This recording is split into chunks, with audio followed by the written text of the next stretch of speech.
سوات کې د یخنۍ بارانونه او واورې ورېدل شروع شوي دي.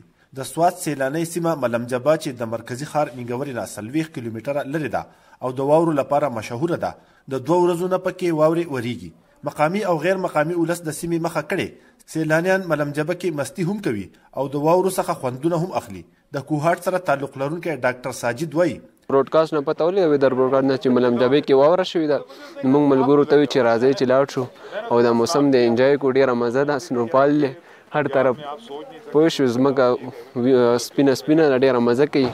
د مقامي سیلګرو سره سره یو شمېر غیر مقامي سیلګري هم د واورو لیدو ته ملمجبې ته رسېدلي دي. دغه سیلګري وایي چې زموږ وطن ښایسته دی، داسې نظارې او ښایسته سیمې ډېر کم ځایونو کې لیدی شي، ولې ملمجبې ته د تګ وسیلې ډېرې کمې دي. هم لوگ بہت خوش قسمت مونږ ډېر خوش نصیبه یو، خو زه ستاسو د رسنۍ او د سوشل میډیا په ذریعه د خیبر پښتونخوا دولت ته وایم چې د خدای لپاره ستاسو خو 4 یا 6 میاشتې وخت پاتې دی، په دې کې په ترجیحي بنیادونو د ملمجبې سړک سم کړئ. آپ ملمجبه کا روډ تو ٹھیک کر دیں.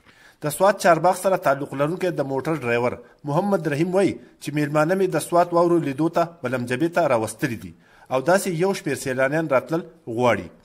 دا زما میلمانه راغلي وو، د څه د لاهور نه راغلي دي، څه د اټک نه دي. زه د هغوی سره رالم، هغه خاص کر د سپیشلي د دې برابرۍ د کتو لپاره راغلي وو. خوشحاله دي. د دې ځای نه واپسي د تلو زړه نه کېږي چې یاره موږ دلته نن ثابته ورځ دلته وویستی.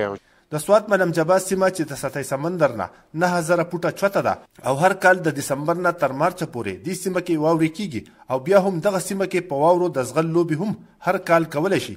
پوهان وایي که دغه سیمې سړکونه ښه کړی شي نو د سیلګرۍ صنعت ته لویه پیدا رسیدی شي. نیاز احمد خان، مشال ریډیو، سوات.